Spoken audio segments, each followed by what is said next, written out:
Barchaga salom do'stlar, sizlar men sport жаңалыктары. Videoni boshlamas burun arnaga tirkelib, videoga like bosuvni unutmangizlar. Golovkin men Caneloga rasmiy turda ringga chiqishga tiyim solinadi. 18-qirkuyek tаңертең Las Vegasda Gennadiy Golovkin men Saul Canelo Alvarez arasındagi 3-chi jekpejek o'tdi.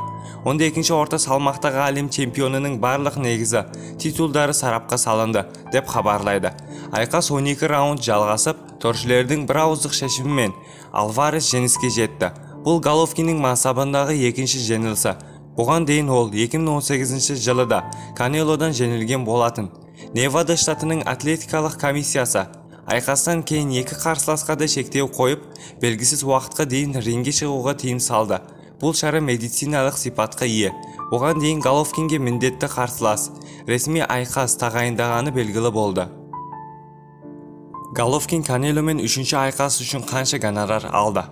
Қазақстандық боксшы Gennadiy Golovkin мен Мексикалық околы Saul Canelo Alvarezбен өткізу үшін жекпе-жек үшін қанша гонорар алатыны белгілі болды. Golovkin Las Vegas қаласы ақш торшылардың бір ауыздық шешімімен Alvarezден жеңіліс тапты.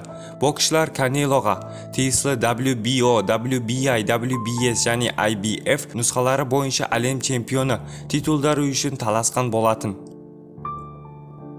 Meksika боксшысы 3-chi айқас үшін кепілді түрде $45 миллион вәде етілген, ал Gennadiy Golovkinning кепілді гонорары $20 миллион құрайды. Bundan бөлек, екі боксшы да pay-per-view арқылы көрсетілімнің түскен табысының бір бөлігін алады. Айта кетейік, бүгін Saul Alvarez'ten 2-chi рет жеңілген Golovkin кәсіпқой бокста әлі кетпейтінін мәлімдеді. Жекпе-жектен кейін президент Қасым-Жомарт Тоқаев Қазақстан боксшыға қоңырау шалып қолдау білдірді. Өз кезегінде Gennadiy Golovkin де баршаға Қазақстан жұртына алғыс айтты. Сіздермен спорт жаңалықтары болды. Арнаға тіркеліп, видеоға лайк басуды ұмытпаңыздар. Ең соңғы ақпараттар тек қана бізде.